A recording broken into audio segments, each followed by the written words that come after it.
আসসালামু আলাইকুম সম্মানিত ভিউয়ার্স। আমি আপনাদেরকে বালিয়া মসজিদ বা জিনের মসজিদ নামক জায়গায় আপনাদের নিয়ে যাচ্ছি।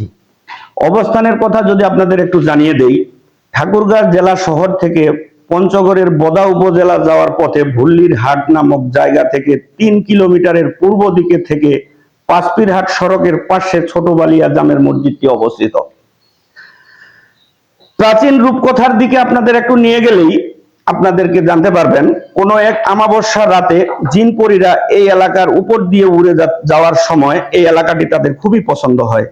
তারপর তারা মাটিতে নেমে এসে মসজিদ নির্মাণের কাজ শুরু করে, কিন্তু সমুদয় তৈরির আগেই ভোর হয়ে যাওয়ায় কাজ অসমাপ্ত রেখে তারা চলে যায়। ফলে গম্বুজ ছাড়াই দাঁড়িয়ে থাকা অসাধারণ কারুকার্যের মসজিদটি জিনপরী এটি তৈরি করেছেন। এজন্য স্থানীয়র কাছে এটি জিনের মসজিদ নামে পরিচিত। জিনের মসজিদ নামে পরিচিত তৎকালীন জমিদার মোহাম্মদ তার ছেলে মেহের বক্সের সাথে বিবি গুলনাহার নেসার বিয়ে হয়। ব্রিটিশদের কাছে সঠিকভাবে নিজের জমিদারির কর পৌঁছানোর জন্য চৌধুরানী লাভ করেন।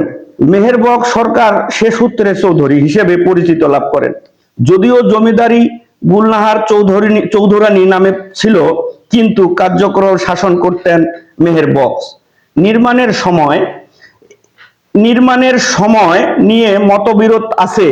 মসজিদটির গায়ে খোদাই করা সন অনুসারে মসজিদটি নির্মিত হয় 1317 বঙ্গাব্দে, অর্থাৎ 1910 সালে। আবার মসজিদটি নির্মাণ মেহেরবক্স চৌধুরী করলেও তার মৃত্যুর সন খোদাই করে আছে 1317 বাংলা 1910 সাল। তবে স্থানীয় মানুষ ও মেহেরবক্সের আত্মীয় স্বজনের মতে 19বিংশ শতাব্দীর শেষ দিকে বালিয়া মসজিদটি নির্মাণ কাজ শুরু হয় এবং মেহেরবক্স মৃত্যুর সময় মসজিদটির বেশি কাজ শেষ হয়।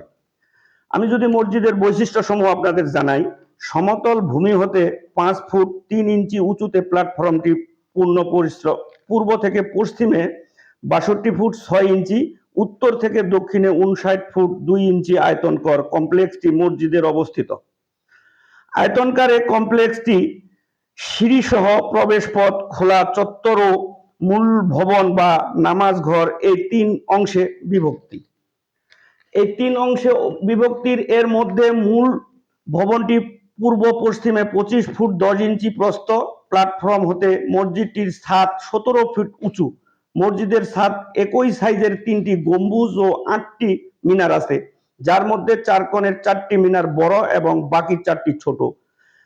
ভিত্তি সহ পুরো মসজিদটি চুন সুরকির মাটি দিয়ে তৈরি করা